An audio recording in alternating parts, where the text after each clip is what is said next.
Lisa, I think, is everyone here? Everyone is here now. Great. All right, and are we good with the TV feed? I believe so. We're all good to go, Sarah? Yes, we are. Great. Okay. All right. Good evening, everyone. I will bring the meeting of the San Carlos Planning Commission of June 7th, 2021 to order. We begin each meeting with the Pledge of Allegiance. Please join me in the Pledge of Allegiance.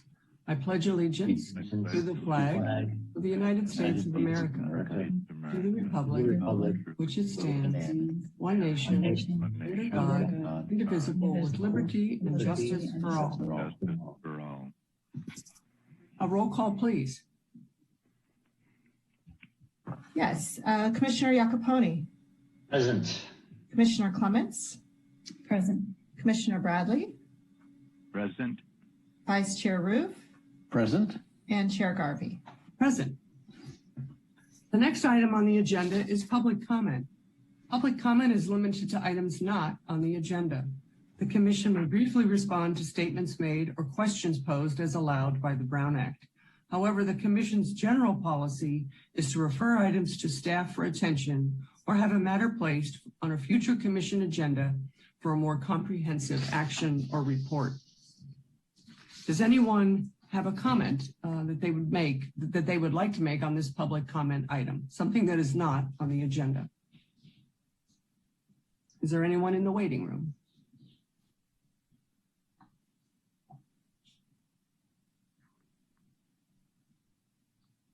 Sarah, do you see anybody? Not at this time. All right, thank you. The next item on the agenda is the minutes from our last meeting of May 3rd, 2021. Does anyone have any changes to the minutes? None from me. Not here. None from me. All right, I'd entertain a motion to approve the minutes. So moved. I'll approve. Second. I'll approve. I think we have a motion by Commissioner Clements and a second by Commissioner Iacopone. Thank you. Lisa, roll call. Commissioner Iacopone. Yes. Commissioner Clements. Yes. Commissioner Bradley. Yes. Vice Chair Roof. Yes. And Chair Garvey. Yes. The next item on our agenda is a public hearing. I'll read the procedure now for the public hearing. Staff will present a report on the history, physical features, etc. on the application, followed with the staff's recommendations. The applicant will make a presentation. Thereafter, interested members of the community may speak on the proposal. When all interested parties have had an opportunity to be heard, the hearing will be closed and no further discussion from the floor can be held. The Commission will then consider the evidence and make its recommendation. If you challenge a public hearing item in court, you may be limited to raising only those issues you or someone else raised at the public hearing described in this notice, the public notice, or in written correspondence delivered to the city at or prior to the public hearing. Speakers will be called upon by the last 3 digits of their phone number and should state their name prior to addressing the Commission. This will assist staff in preparing the minutes. The first item we have, the public hearing item for this evening is General Plan Conformity Determination for Capital Improvement Projects proposed for fiscal year 2021 through 2023. Lisa, does staff have a presentation? Yes, I will be giving the presentation to the Commission this evening. Again, Lisa Forrest, Planning Manager for the City of San Carlos. And the item before you this evening is to review the 2-year budget for the capital improvement program that covers the fiscal years 2021 to 2022 and then 2022 to 2023. So the recommendation before you, as indicated in the staff report, is to adopt a resolution finding that the fiscal year 2021 through 2023 capital improvement, or CIP, is in conformance with our general plan. So essentially, let me just move my screen a little bit. Thank you for your patience. Great. So essentially the CIP, as it's indicated in the staff report, is a 5-year expenditure plan that prioritizes and recommends funding for various projects throughout the city for the year 2021. So this would be beginning July 2021 all the way through June 30th, 2026. But the way that the budget is considered is we're now back again on a 2 fiscal year cycle. You might remember last year and the year before we did a 1-year budget cycle. And so we are back again on a 2-year budget cycle. So the item before the Planning Commission this evening in terms of general plan conformity is to really find that the first 2 years of that 5-year plan is consistent with the general plan. So tonight we'll be looking specifically at what has been proposed or requested by funding from the council for fiscal year 2021, 22, excuse me, there's too many 20s here, 2021 and 2022, and then 2022 and 23. So just the first 2 years only. And again, the projects in the remaining years could be changed or modified at some point. So we look at those later as the year progresses.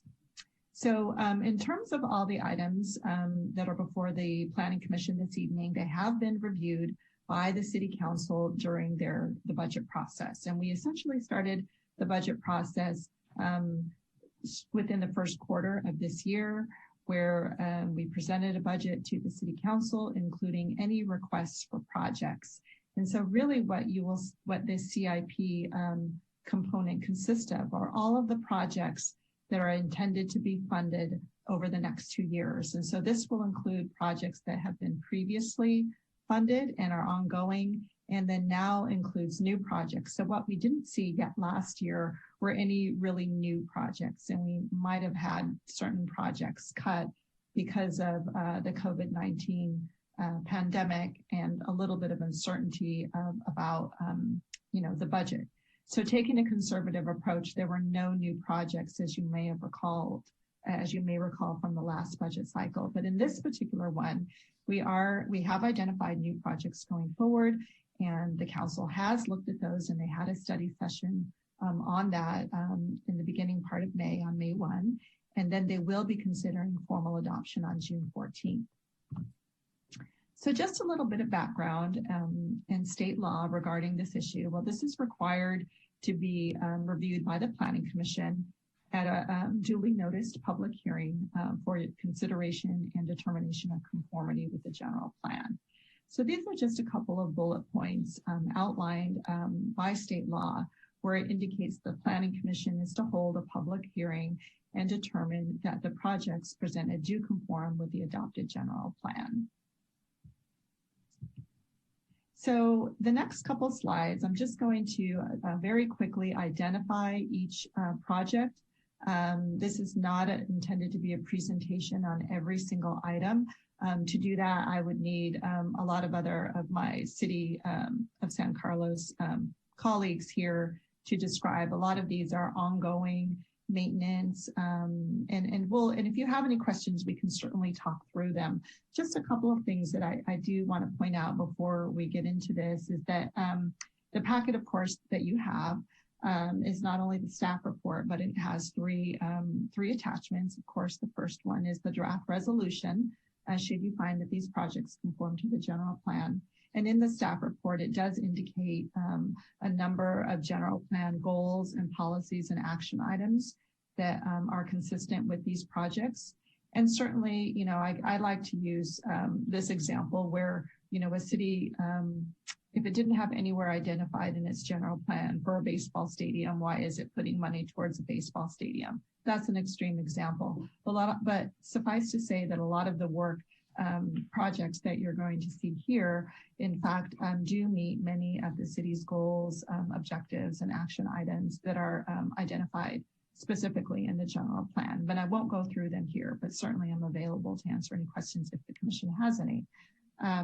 So in the packet, you have the draft resolution. There is an attachment that includes the budget detail for every project, the exact dollars amount that are being allocated for that particular project. So you have that in the packet. And then the packet also has the project identification and description sheets for all of the new projects going forward. And as an example, one of them you'll see that sort of pertains to kind of what we do in our area in terms of planning. There's a lot of projects that are not planning and not community development. They're public works and parks and so forth, as you probably saw. But one of them, for example, the new project is funding for the downtown planning initiative. So I'm sure you saw that in the packet. So I'll just sort of run through these real quickly. There's different funds, funding, I guess you could say, buckets within the overall budget and where projects are funded from. In this particular category, the wastewater or sewer fund, what's before you on this slide are just a number of previously approved and ongoing projects, such as the annual sewer system rehabilitation program, and they all have certain funding numbers associated with them. The annual sewer lateral replacement project, the sewer system root foaming. So these are all the really kind of like the nuts and bolts of public works. But a new item on here is a request for a generator, installation of a generator at several sewer pump stations. And this is one of the things that I think there is another request for a generator that's come up. And I think that these were largely due to the intended turnoff of electricity that happens, that we've seen happen before. So getting these generators installed really kind of aims to kind of keep things up and running, even though the power may be out. The next category of funding is the gas tax fund. And in here, there were no new items identified. So what's continually ongoing out of this particular fund is the annual street resurfacing project, typical maintenance and annual traffic markings and stripings, and the ongoing sidewalk repair and reconstruction. And for those of you that have seen the CIP over the past number of years, this will look familiar because it tends to be, reoccurring. These are just the ongoing sort of maintenance items that come out of the gas tax fund. This next category is large and quite broad. So we see a number of different things here from different city departments. And what's on this slide is quite a few, many previously approved and ongoing projects. So I don't think I will read through all of these other than to say that these are ongoing. Some of the more notable ones, or the ones that catch people's attention, is the San Carlos Avenue pedestrian safety improvements. As you know, this is the project where the number of several eucalyptus trees have been removed in order to provide a cohesive and consistent walkable path by installation of a continuous sidewalk. So that's another one. The El Camino Real Rail Corridor tree planting and irrigation installation is something that came out of the Trestle or Transit Village project, and continuing maintenance and ensuring that the conditions of approval or mitigation measures for that project are ongoing and completed. And let me just check and see if there's anything else. Oh, and of course, the bicycle pedestrian master plan implementation. One of the things I wanted to mention, I don't know if any of you watched the playback or the recording of the council budget study session on May 1st, but several comments that the city council provided to staff was that they wanted to see more implementation of the bicycle and pedestrian master plan. And so if you looked at some of those individual sheets for the new projects, you'll see that there are a couple of those relating to implementation of the bicycle and pedestrian master plan, with a desire that the city should get going and really start working to implement all of these ideas that are contained in the plan to make San Carlos a more walkable city. So some of the new requests under this particular category, again, the General Fund Capital Projects Fund, is to upgrade some existing tennis and basketball court lighting, to install some cameras in the public parks for public safety, replacing some scoreboards at Burton Park, funding of the downtown planning initiative. And as the commission may recall, this is an item that came out of the city council strategic plan to really look at a comprehensive plan for the downtown, including, the myriad of things that we see happening in the downtown, such as street closures, on-street dining, and so forth, land uses, circulation, and a host of other things for the downtown. So that would be a project that we would get started.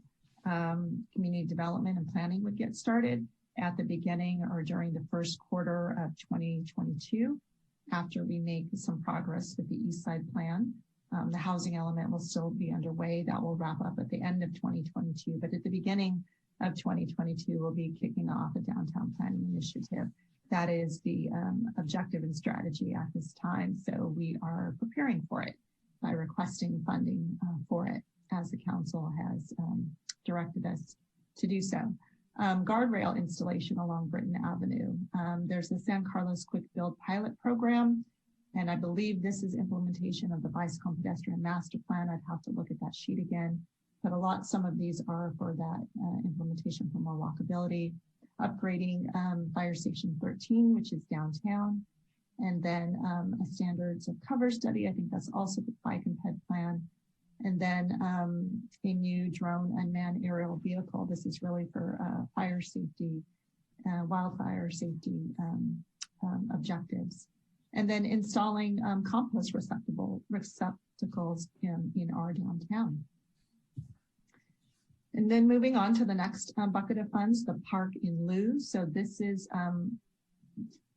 basically funding that the city receives from new development as part of paying towards establishment, the ongoing maintenance and acquisition of new parks in the city. So not parking, but actual green parks. So this is where there is a new request to do some tennis court resurfacing at Highlands Park. And then moving on to the last of these, the parking in lieu fund is to fund a parking occupancy study. We did do a parking occupancy study several years ago, quite some years ago in the downtown, and I believe this is an update of that. Housing funds. So a previously approved and ongoing project is funding for a below market rate housing project on Cherry Street. So we received some funding and we continue to make progress on that. This is something that the Community Development Department is working on. In fact, Al Sabay, our director, and then Adam Aronson, our Economic Development and Housing Manager, have more details on this should you have any questions. So there may be some things I can answer, but if you would like to know more, we can certainly bring this back to the Planning Commission in terms of the timing on that. But it's great. The idea is it would be another 100% affordable project, very similar to 817 Walnut, which you probably all can see is well under construction at this time. And then with respect to the library fund, previously approved and ongoing project is the library building emergency backup power, again, wanting to have that backup power in place. So those comprise all of the new projects and the ongoing ones as part of this first 2-year budget cycle in the overall 5-year CIP plan. This is the motion that the commission would make should you choose to make it. I'm available for any questions you may have, and I'll turn it back over to the chair. Thank you. All right, thank you, Lisa. Just a quick comment before I ask my colleagues for any questions. I was just so pleased to see all these great new projects, and the city is terrifically busy. I mean, the list of good projects is robust, and I looked them over and I thought these are really great projects that we're biting off, and I was just really pleased to see some of the new ones that we're going to be doing in the next couple of years. With that, do any of my colleagues have any questions or comments they'd like to make? I do, Chair. Yes. Oh, thank you. Lisa, thanks for the presentation. And this is my first time through the CIP budget. So if you could bear with me on just a couple of questions. Can I ask a big picture question? I mean, I always appreciate being told, like, what is our role and what is the city council's role, you know, in approving these. And I understand that we're doing consistency findings. I'm just wondering that as the city council does its budgeting process, is there any kind of framework that it has been using to prioritize? And I know that that might differ on different items, right? Like, so there are some items I'm sure where individual wear and tear is going to dictate, of course, the next item to be taken, to be done out of X fund is going to be very obvious. Whereas things like sewer laterals, is there some kind of prioritization framework about where those updates are happening through the city? Or, where for the park and lieu funds, Highlands tennis courts resurfacing, how do they think about that versus baseball fields? Like, where does the prioritization framework come from? Is it staff driven, or does the city council have its own, thoughts or framework to put on top of what staff recommends? Sure, that's a great question, and I'd be happy to answer that. So in terms of, how do these projects sort of come to the surface and sort of develop in a way that these are the proposals and the council considers them in the context of a study session? Well, you are correct. It does start with staff first. So as you can imagine, every department has its budget, and we understand the projects that we have been directed to work on, or that we know we need to work on and need to request budget for. So what we do every year is that it really kind of starts with the city council strategic, what do they call it? Like a one-day retreat, creating the city council strategic plan. So the city council will meet at the beginning of every year. Usually it's maybe at the late January or very early February, where they will meet with staff. And this is a public meeting. Members of the public it's noticed, and people can attend and give their comments to the council in terms of what they would like to see the council focus on in terms of its strategic plan. So that strategic plan is really kind of like the first step, where aspirations and strategically what the city should be looking at over the next year or so. What are the priorities? What are the concerns? What's coming up? where are they directing the different departments to do? And we look at that every year. So during the strategic planning process, a number of projects are discussed by the city council. It's really the council's opportunity to bring forth and highlight the things that they think each city department should be working on, or that the city should be working on as a whole. So, for example, that is where this discussion about the downtown planning initiative really began. It wasn't a staff driven, it was a city council driven. So it starts there. So I think the strategic plan, one way to look at it is that the strategic plan really sets forth the direction on, what's important to the city. It's daycare, it's affordable housing, it's, wildfire safety, it's circulation, transportation, parking. There's all of these different categories, and those become the priority items from the council, and the council adopts it. So after the council adopts the strategic plan, each department then understands, the council has directed us to do a plan. I'm using the downtown planning initiative. They directed us to do that. So now we have to scope that out. And if that's what they're directing us to do, then staff needs to identify the amount of funds it would take to do that project, and then request it in the budget. So again, the budget is looked at, and adopted by the end of the fiscal year. So it's going to be adopted June 14th, a week from today.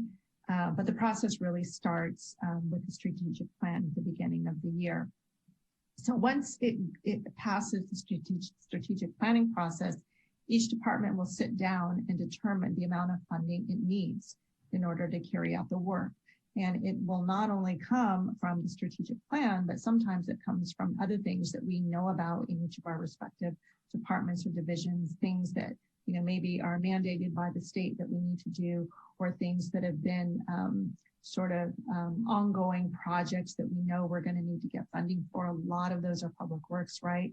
And then all of that is staff basically meets with the city manager and goes over it and says, these are the things that we're requesting and the reasons why. And then all of that information is given to the council, and they are prioritized, and each department has to prioritize of the things that we're asking, what are the most important. and then it goes to the council and they look at it, and there's, several meetings that the council has. This year we had one, a special meeting for the budget, and then we had a follow-up meeting. I don't know if the May 4th was on a Saturday, but one of them was on a Saturday. So they spend a couple of meetings on this to sort of sift through it, look at it, and then basically they give their feedback to staff. And then once, it sort of kind of takes its own shape, and it gets more clarity, and there's a better idea of what's going to get funded and why. Our administrative finance director, Rebecca Mendenhall, she does a much better job explaining than I do, but essentially that is the process. And then the city council reviews it all during a hefty study session, and they give comments and remarks, and then staff goes back and refines whatever direction the council gives them. And then we take it to the planning commission. So by the time the planning commission gets it, it's sort of been discussed. The city manager is well aware, the finance director, the city council, but it's sort of a formality it is a formality to bring this forward in the context of a public hearing with the planning commission to determine that everything that's on the table is consistent with the general plan. This is one of the planning laws that we're required, planning laws that directs us how we do our work. So while it is a formality, it's not the first time that it's being discussed. So because it is a formality, we wanted to do all the hard work beforehand before we bring it to the planning commission. So really it's just, kind of taking a look at these projects, making sure that, they seem sensible, they're in line with the goals, policies, and actions of the general plan, which is why staff, carefully combs through the general plan and, thinks about each project and tries to find or match a policy to determine, is this consistent with the overall vision of the 2030 general plan? So I hope that answers your question. Commissioner Clements, I think you're maybe on mute. Sorry, thanks for the comprehensive process discussion. So it goes back to the top 5 or 6 council priorities, and then staff identifies high, medium, low, if you will. Because there are obviously different ways to accomplish downtown support, and then that was really the level of my question, which is how do we determine, one strategy versus another, one improvement versus another, within the confines of each one of the fund constraints and each one of the, things that everybody knows needs to happen. So just wondered if there was any other framework working on in there. If I could just ask one more question and then state a preference you did offer, and so I will take you up on it. I would like to hear more about the Cherry Street affordable projects site, and at another time, that would be great to get more details on. And then I was just going to ask about the Quick Build pilot program. What did you say that was part of, and what does it pertain to? Yeah, so if you'll just give me a moment, I am going to minimize my screen a little bit so that I can, sorry about that. So that I can pull it up. Thank you. Yeah, so let me see what that Quick Build is. And some of these are not coming from planning. So, right. Let me just pull that up though for you. Okay. And or you could, point me in the packet where it's described. I'm happy to look that up too. I just didn't notice it. Yeah, I'm gonna find it, and then let's see. I will let you know what page that is on. Then you could see it on page 34. Thank you. Thank you, Commissioner Yakaponi.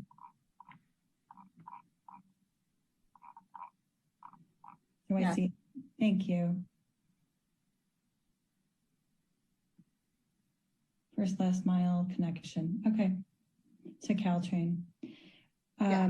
Thanks. That actually was one of my, I was wondering if one of obviously the bike ped master plan and the council's priorities to fight climate change and promote walkability. That's another example of, one can do 30 different things with a capital budget to help all of those, to help walkability, to help those issues, and you can do it in different neighborhoods. How do you choose which neighborhood to do it in first, second, third?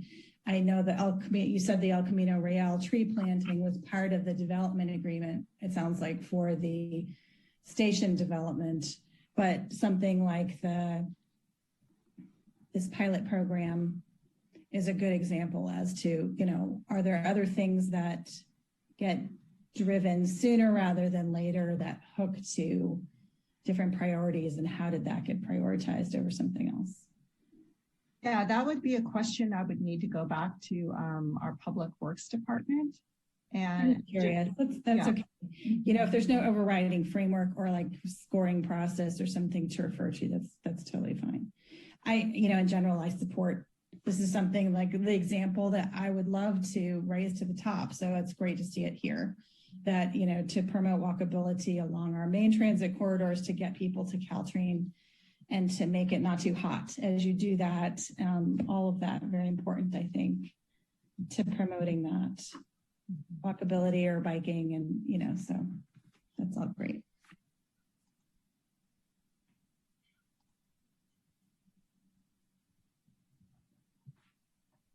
Other questions? Sharrows. Well, I have a comment. This is David. Yes.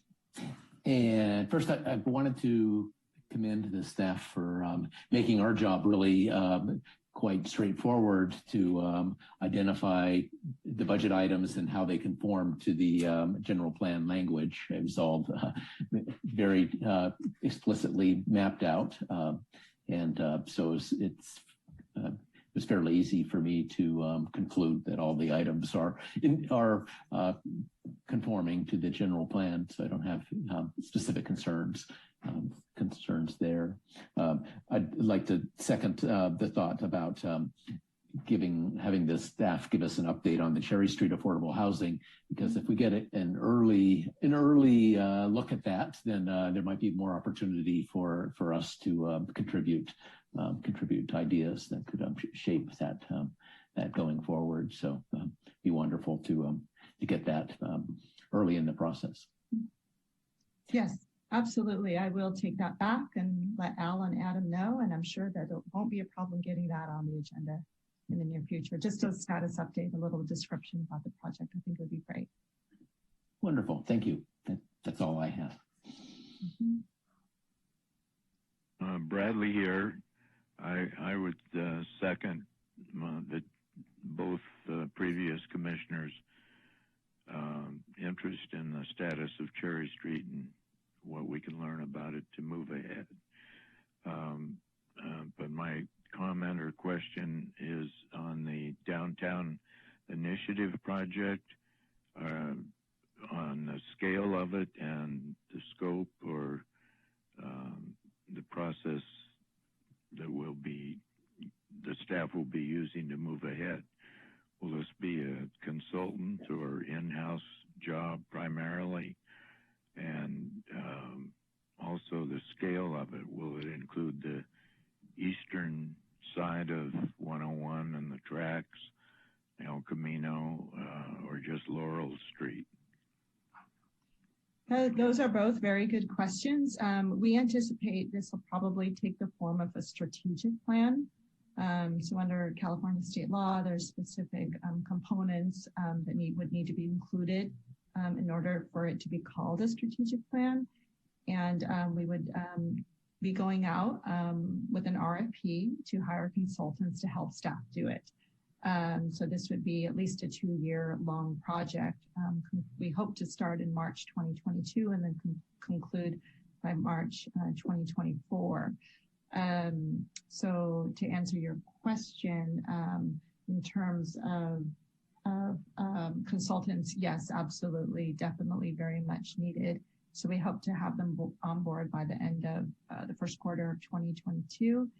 And then in terms of the scope of the project, we think we're going to go all the way down Laurel, down Eaton, to the Redwood City border, and then definitely be including, I think it will also include El Camino Real, but that's something that we are confirming at the moment. But truly, a big part of it is, the historic core. Absolutely, yes, Laurel Street. So once we, sort of have the boundaries of this, we will be sharing that with the community. In fact, one of the things that council would like for staff to do is that sometime in the summer, they would like for us to issue a City of San Carlos Spotlight newsletter to let the community know that this is a project that's forthcoming, just to start getting, some awareness behind it. So that's something that we'll be doing. So we'll be answering these questions and more in the context of that newsletter. And certainly as I get more information, I'm happy to report back to the commission just in terms of where we're at with that, what that's looking like, what we're going to be looking at. So it made its way on the paper at the beginning part of this year. It's about to get funding, so it will continue to evolve as we go forward. Very good. Thank you, Lisa. Hi, everyone. Jim Nacapone here.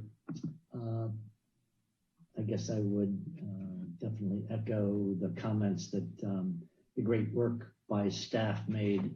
The reading easy and the connecting the dots straightforward. So thank you for doing that. Otherwise, there'd be a lot of probably flipping back and forth with the general plan line by line. So that was great. I was just curious, a little bit of context, Lisa. And I'm on, I guess it's 6AB in the pack, which is the kind of the bottom page of the capital improvement program budget detail.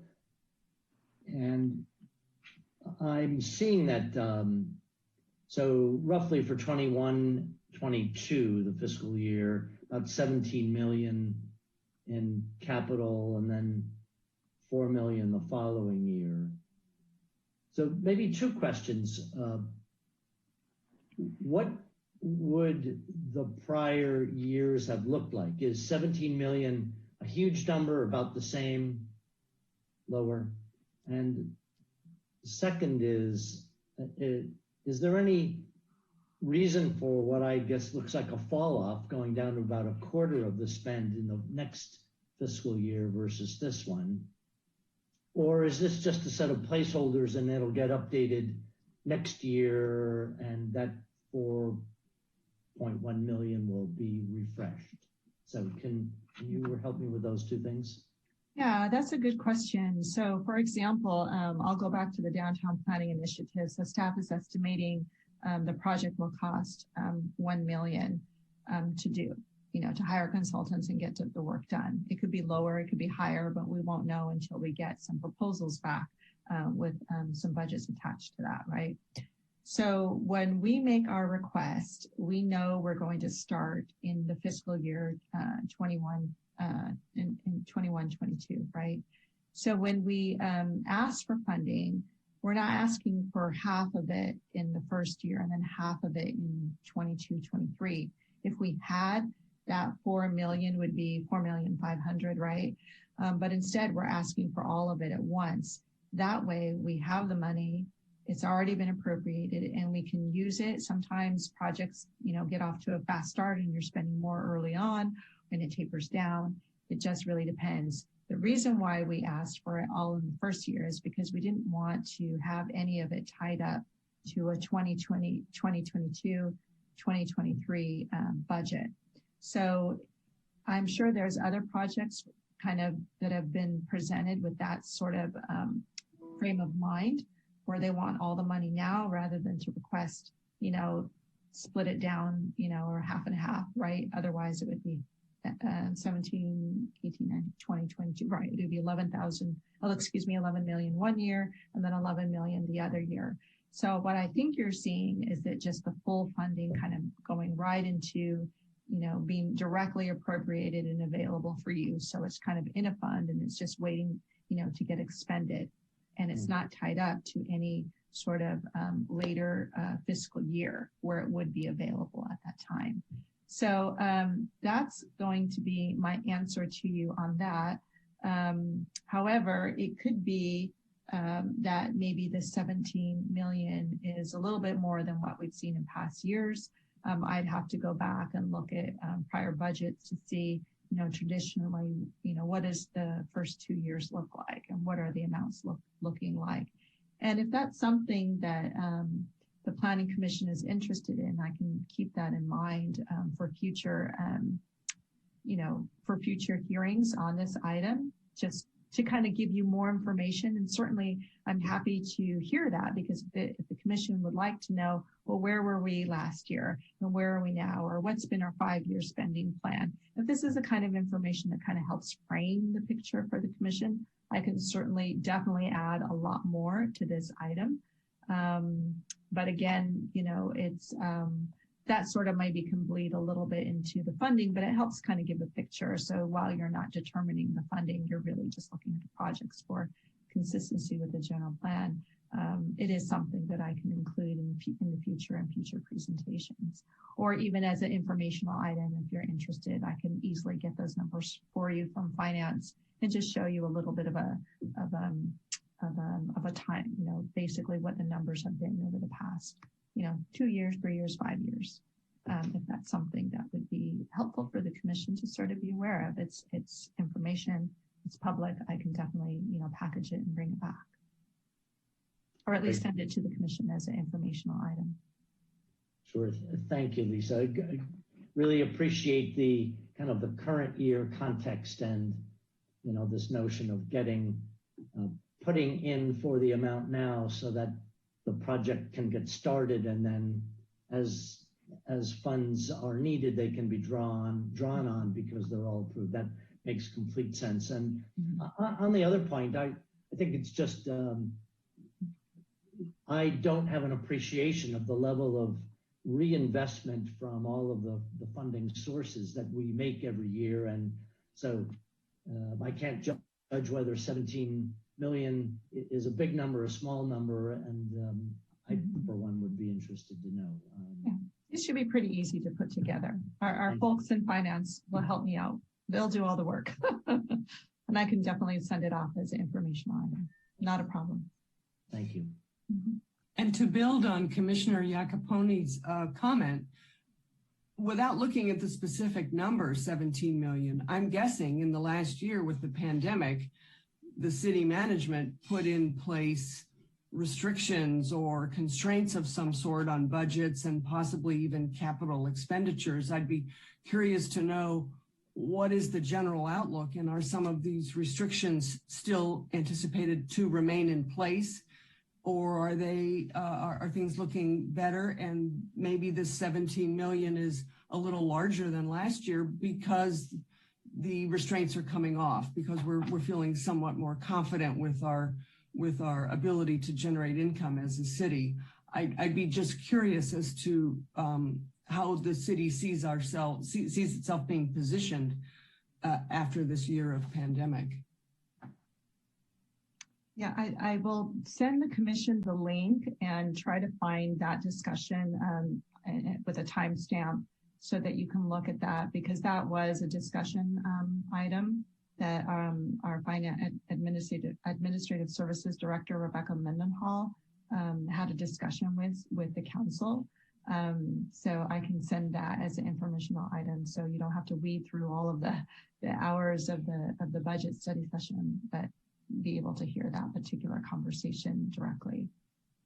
So I can send that out to you as well. Thank you. That's very helpful.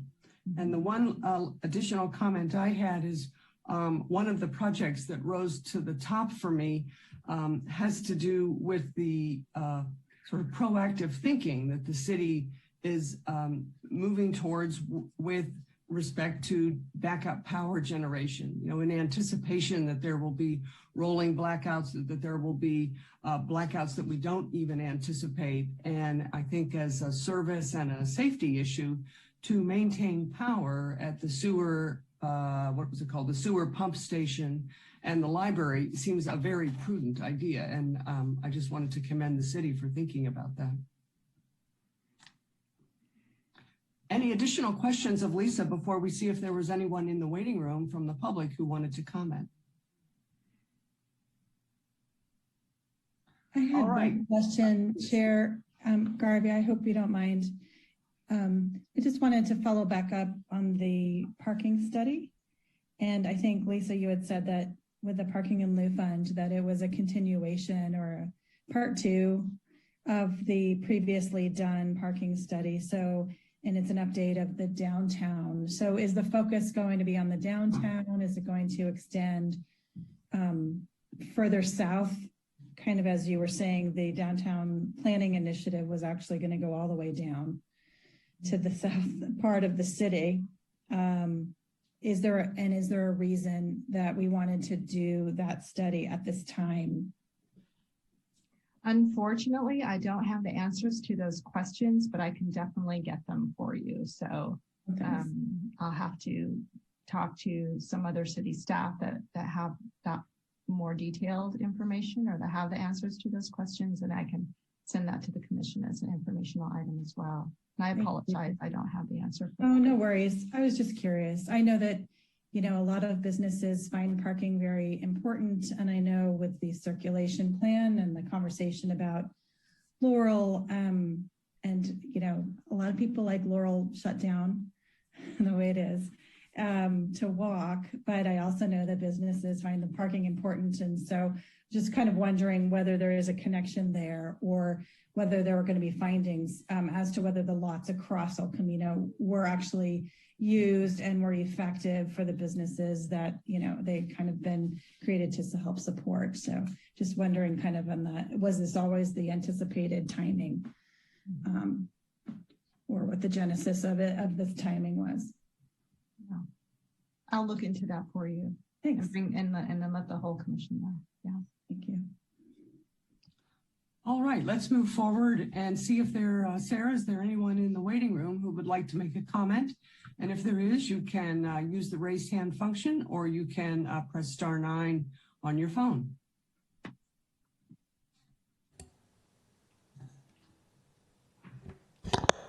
Is there anyone in the waiting room, Sarah? Yes. Debbie? Yes, hi. Thank you so much for this information and the opportunity to participate. I'm asking about the page 21 on the general fund capital projects C9828 related to the annual storm drain management budget.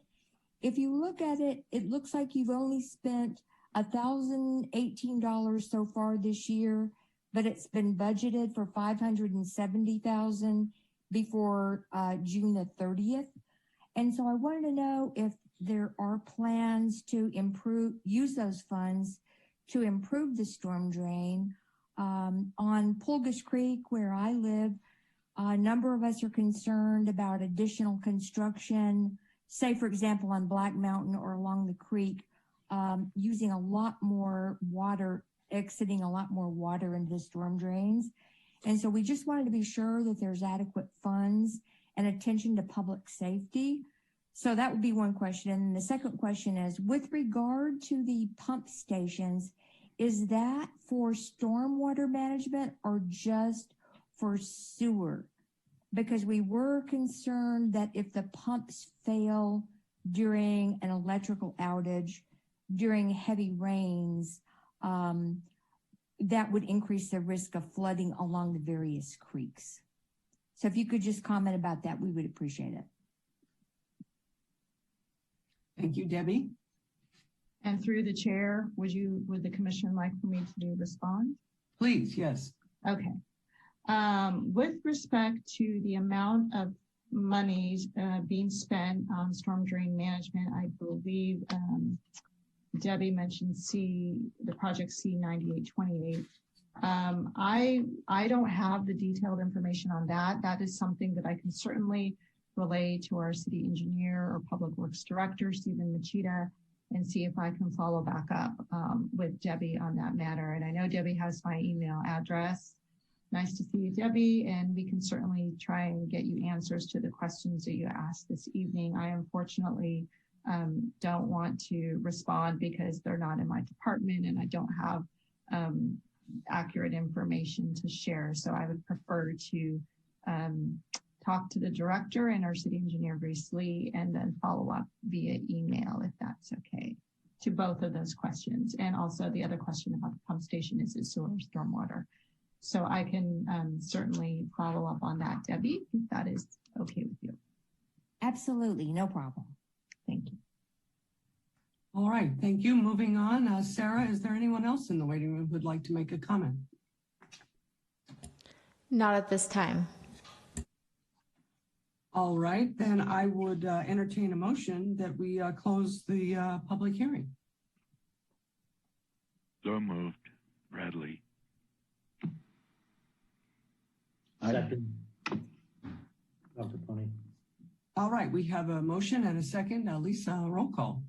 Commissioner Iacopone, Yes. Commissioner Clements, Yes. Commissioner Bradley, Yes. Vice Chair Root, Yes. and Chair Garvey. Yes. All right, we've heard from staff and a member of the public. I'll open up the meeting now for discussion amongst commissioners.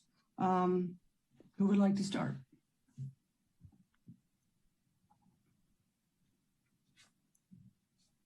I just have one question. Bradley here. Sometime a year or two ago, the city hired consultants from down south, Pasadena firm, and they came up and did a study of wayfinding, citywide wayfinding, I think we called it. And I haven't seen much, if anything, happen out of that. And I don't know how I missed it, or did it get completed or implemented in some way?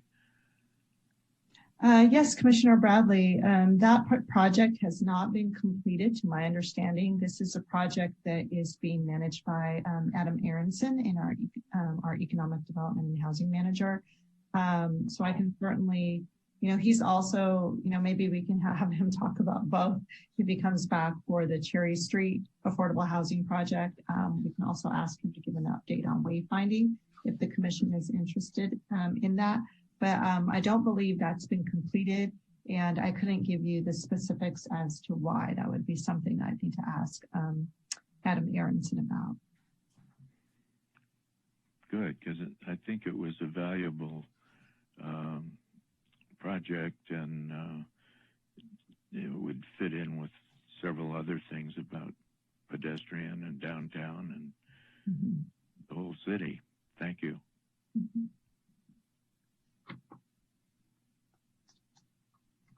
All right, if there's no further discussion, I'll entertain a motion on this. And thank you, Lisa, for putting that on the screen. I'd be happy to make the motion. Would you like me to read it? Yes, please.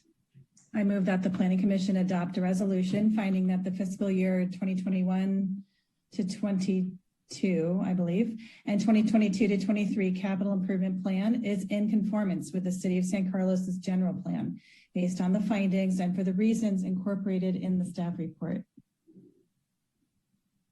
All right, and I'll second that. Lisa, roll call. Commissioner Iacopone, Yes. Commissioner Clements, Yes. Commissioner Bradley, Yes. Vice Chair Root, Yes. and Chair Garvey. Yes. Lisa, staff did an outstanding job on that agenda item. I learned so much. The packet was really clear. In echoing my colleagues' comments, it was very easy to connect the dots, and I really appreciated the work that went into the preparation of that item. Thank you very much. Thank you. Yeah, I agree. Thank you, Lisa. All right, moving on to item 7, reports, correspondence, and general information. 7A, report on recent City Council actions. Yes, Chair Garvey, I have a couple of things that I would like to share with the commission concerning the City Council. And this is not so recent, but a little recent.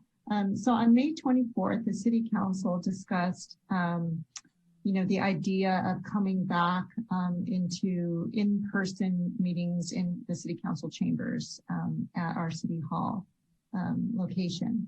And the idea was that to consider the option of having a hybrid meeting whereby it could be in person, but also with the option of using Zoom to attend, have basically virtual attendance. So this is a follow-up to an informational item that I sent to the commission earlier today. The council is looking at going forward with a hybrid meeting on their first meeting after the summer recess. So that would be August 23rd. So following council's lead, the Planning Commission, its first hybrid meeting would be scheduled for, I believe it's Tuesday, September the 7th. So it's a Tuesday because of the Labor Day holiday. So I just wanted to make an announcement here because I know that some folks may be watching or will watch the playback at a later date. So I don't know if there was any kind of announcement made, but I did speak with our city clerk, Crystal, and she will be working with staff to sort of, kind of figure out the nuts and bolts of how we would do a hybrid meeting. And certainly if there's any comments or questions you have, feel free to send me an email and I will be collecting those and then bringing those forward to the city clerk so that we can be as best prepared as we can and really addressing any questions or comments of any concern at all regarding that. I just wanted to let the commission know that this was discussed with the council and they were open to coming back with a hybrid meeting, of course, following all local and state requirements and provisions for that and modifying anything that we need to do,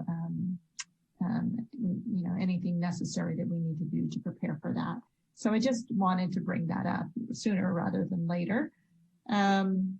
Lisa, I had a quick clarification on that. The hybrid, the ability to attend either remotely or in person would apply for members of the community and members of the Planning Commission?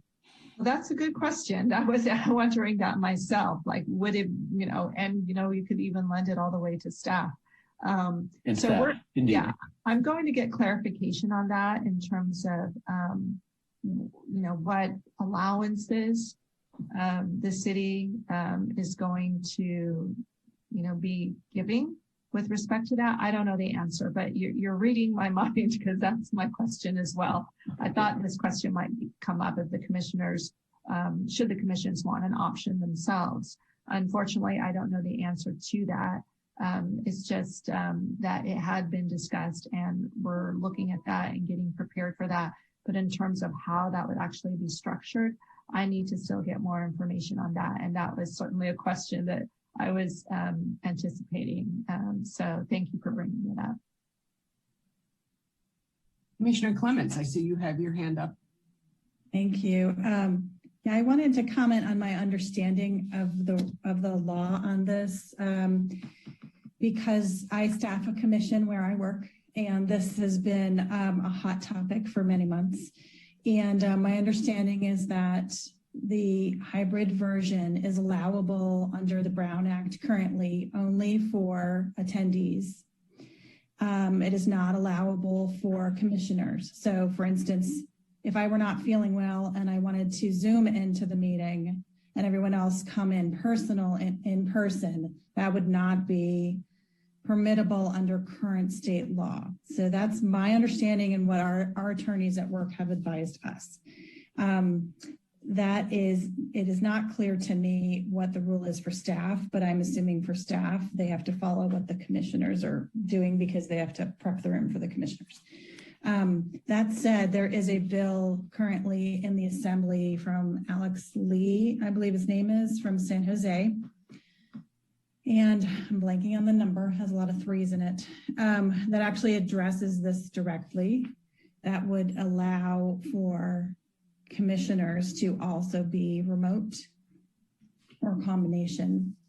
And so, or it could be made to read that way. So anyway, this is a very hot topic, but I believe the Brown Act currently allows council members to call in remotely, but not commissioners for some reason. I don't know why.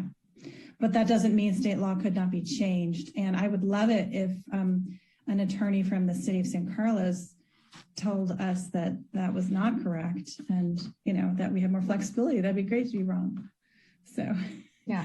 so thanks for advising us, Lisa. Yeah, this is really good information. Thank you for that, Kristen. And whatever we do present will be, provided in the context of a memo from our city clerk, or obviously looked at by our city attorney. So this isn't something that staff is just working on the back trying to figure out. We want to make sure that we're doing this in the right way, consistent with whatever laws or procedures are established concerning this topic. So thank you for sharing that. I didn't realize that there was a bill, but there's always things happening, and not surprisingly around this particular topic. My purpose of bringing it up was just to do that, just to bring it up and let you know that this is at least the target that the city council is looking at. So as we get more information and as our city attorney advises us, I will continue to update the commission along the way. Thank you. If there's no other questions on that, just a couple of upcoming items that I thought I'd share. I know this is report on recent city council actions, but in the spirit of communication and information, I did want to share that not only will the budget be adopted on June 14th at the city council meeting, there's also a couple of other items that the commission might be interested in. And the first one is that council will be having a discussion about the street closure in downtown. So if you're interested in that or would like to follow along, there will be a staff report. The council packet should be released this Thursday, and there will be a report on that particular agenda item. And you can look at that and then decide if you want to tune in or watch at home. So that's on the street closure downtown. And then the other item, and I think Andrea might have mentioned it when I was out, about the protected tree ordinance, and that there is an urgency ordinance being adopted. This was an item that was came about through city council direction and some questions and on our protected tree or heritage tree, protected tree ordinance. So they will be looking at, again, the staff report will be out this Thursday. I don't have the details on that because I wasn't the staff person working on that, but that's coming out of community development, both staff reports. So those will be published this Thursday in the city council packet and on the agenda for city council next Monday, June 14th. And those conclude the items that I have to share for this agenda item 7A. All right, thank you. Moving on to B, Planning Commission comments or reports. Do any of my colleagues have any comments or reports? And I see Commissioner Clements has her hand up. Oh, thank you. I had a quick question for Lisa actually on A, and on the street closure item. What's the vehicle that effectuated the street closure, and is it not a land use or a permit issue that would come before Planning Commission? It's instead a city council decision. Just want to clarify. Yeah, it's a discussion. Well, essentially, there's sort of two origins for the current condition on Laurel Street. One is a pilot project that the city council elected to initiate several years back. And this was to allow a maximum of 3 restaurant operators to develop, what are called parklets in some other jurisdictions. In some other jurisdictions, they're public and anyone can sit there. But in this case, they were defined as parklets for restaurant operators.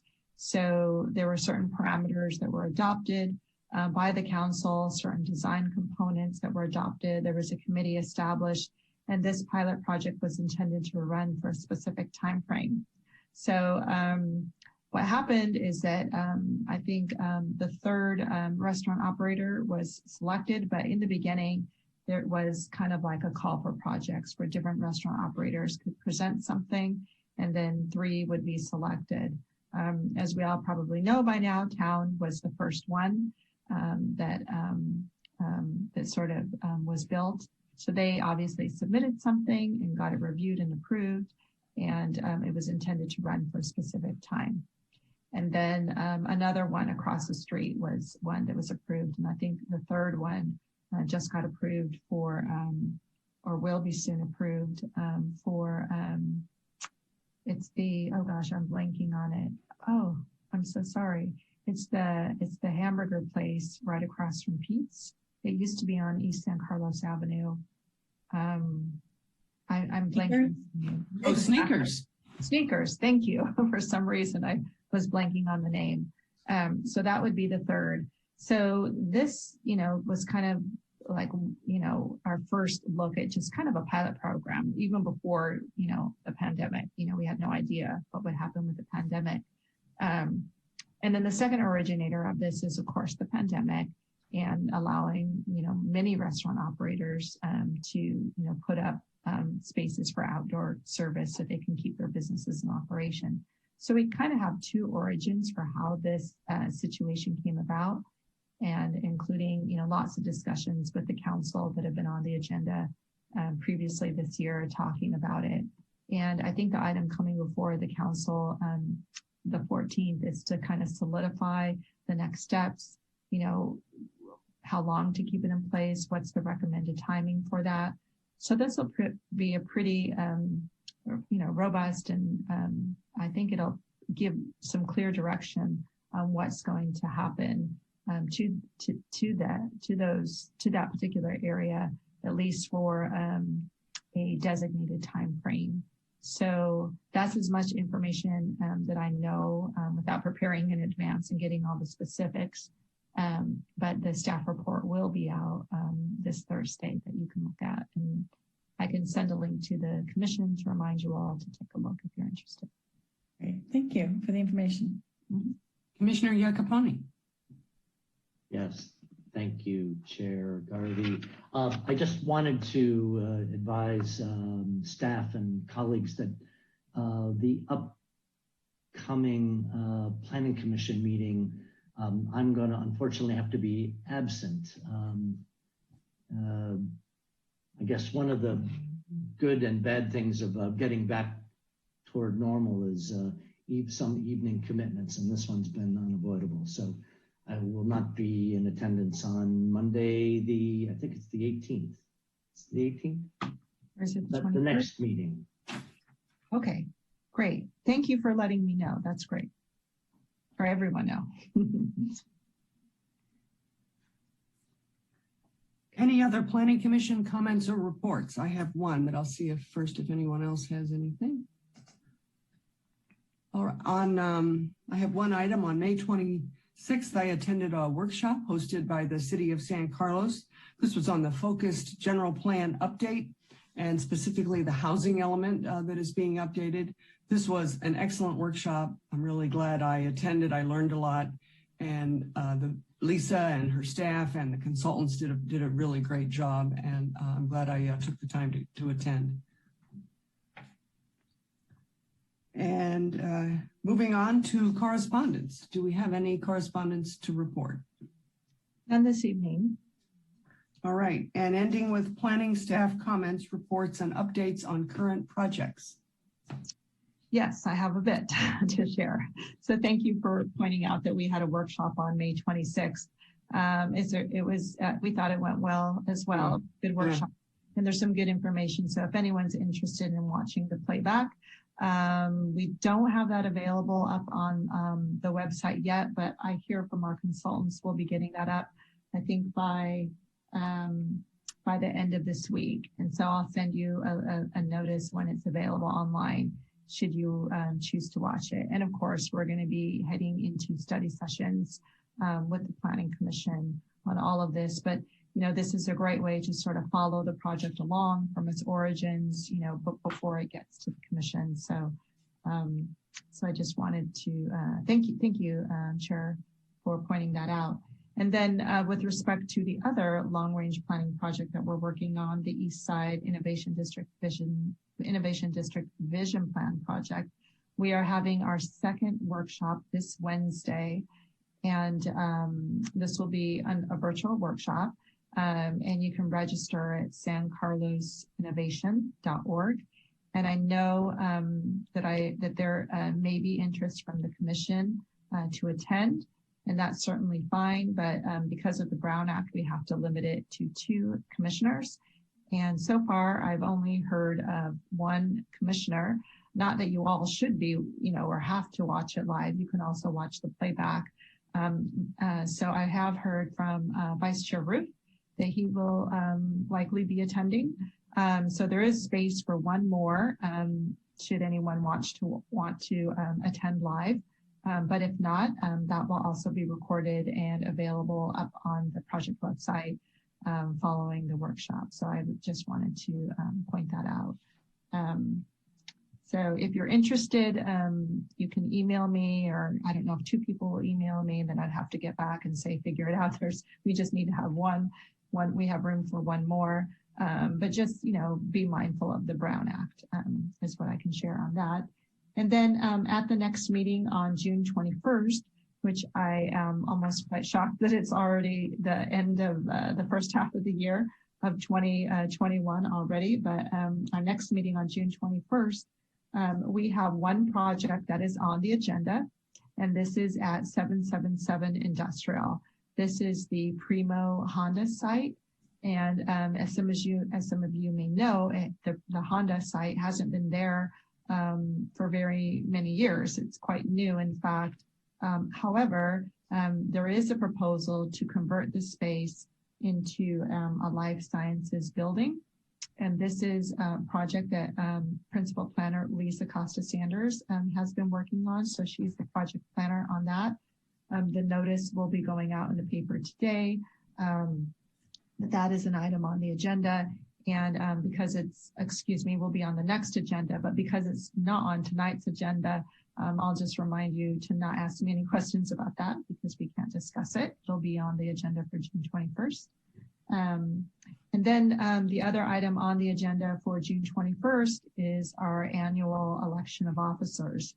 So this will be the time where the commission will get to elect a chair and a vice chair, a member to serve on the Residential Design Review Committee, or RDRC, and then lastly, an alternate that can serve on the Residential Design Review Committee should the primary designee not be able to make it.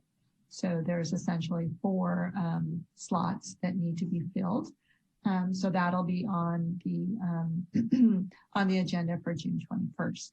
And then after those decisions have been made, the new chair would take the seat at the first meeting of July. Actually, everyone would take their places at the first Planning Commission meeting in July, or the first RDRC meeting in July.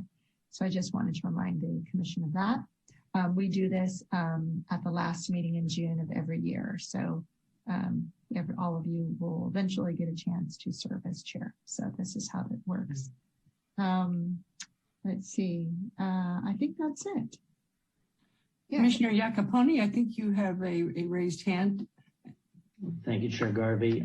Lisa, just 1 point on this coming Wednesday's East Side Vision workshop.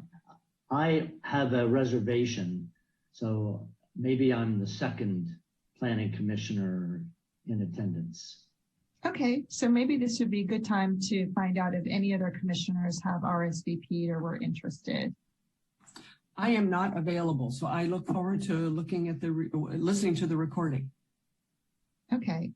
I'm also Same not with me. available. Okay. I'm unavailable too, but I'll look at it later. Okay. Well, then this works out perfectly then. It looks like we'll have Vice Chair Ruth and Commissioner Iacopone in attendance for our 2 members of the Planning Commission. So glad that you both will be able to join. It's great. So we're in good shape. Right. And Lisa, just a process question. With Commissioner Iacopone not being at the next meeting and with the election of officers happening at the next meeting, I'm not exactly sure how that would work. So at some point, I'll need to more fully understand that, or all of my colleagues, including Commissioner Iacopone, may want to more fully understand how it works if we're not all here. Well, it's treated similar to other agenda items. So as long as there's a quorum, a vote can be taken. I mean, it would ideally be great to have all commissioners here, but we can certainly still have that item on the agenda. I could check with the city clerk's office to see if I could postpone that to the first meeting in July, which would be July, well, that would probably be July 6th, the Tuesday. Let me get back to the commission on that. If that is the commission's preference, I can certainly see if I can postpone it. But if not, it will need to be on the 21st, as long as there's a quorum here. That's essentially how it would be treated. I think that would be helpful to run this by the clerk and to let us know. I understand and accept and agree with the quorum issue. It was more, what if someone was nominated but they weren't able to express their opinion on whether they wanted it or not because they weren't here, and if someone really wanted to, it's difficult to have a discussion on a year-long commitment that might involve someone who's not there, even if there's a quorum present to vote on it. I'm just not sure how I'd handle that.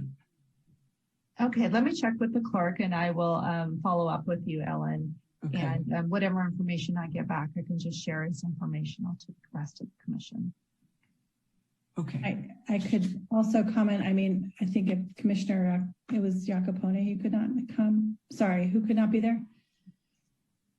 Yes. Commissioner Yeah, Iacopone is not available. Oh, right. I mean, you could express your interest or lack of interest in all four positions. And then I think my only question is, does the person nominated for each role need to say something before a vote is taken? Because if that were the case, then anyone absent would be at a disadvantage if nominated for something. Right. I mean, that If not, you know. Mhm. I think that is That's a good sort point. of maybe a very sort of obvious point in that staff would advise the commission it wouldn't be best to nominate someone who wasn't available, because then you're right, we wouldn't know if they would be able to commit for the year, especially if it concerned an appointment to the RDRC, which starts at 5:30, and then, you know, it's a back-to-back meeting, you know, for a year. So, so that's something that we definitely encourage, you know, when it's, we leave it up to the commission. Staff doesn't really navigate this so much, is that the way that I've seen it work, the commission, you know, speaks amongst themselves. And if somebody would like to decline a nomination, they usually will say, well, I'm not able to because of this is going to be a busy year or whatever reasons there may be. And they wouldn't be able to serve in that capacity, or they might defer to someone else. So this is a conversation that can happen at that time. But certainly to have a full discussion with all 5 members is ideal. So, and that is true if you find that you're not interested in any of the 4 positions, then you can certainly share that with staff, and we can make sure that the other commissioners know when we get to that agenda item. If, you know, any commissioner were to be absent, that's probably how we'd handle it. But if there's an ability for me to kind of extend this out a little bit, I'm definitely happy to do that. That is not a problem with staff at all. Thank you. That was very helpful, Lisa. And I'm really glad we all got to have this discussion so that going into the next meeting, we have some idea of what the options are. And I very much appreciate you getting back to us. Okay, I'll look into it. Any other planning staff comments? And for me, Bradley All right. would just like to thank the staff and their good work on the CIP, and thank the commissioners, my fellow commissioners, on your thoughtful suggestions and questions as usual. It's my honor to work with this group century. And I've worked with dozens of commissions and staffs and councils and governments, and you're the best. That's why I call it the city of good planning. Thank you. Thank you, Commissioner Bradley.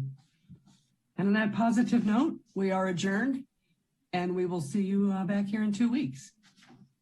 Thank you all. Okay, thank you. Thank you. Good night. Bye-bye, everybody. Bye.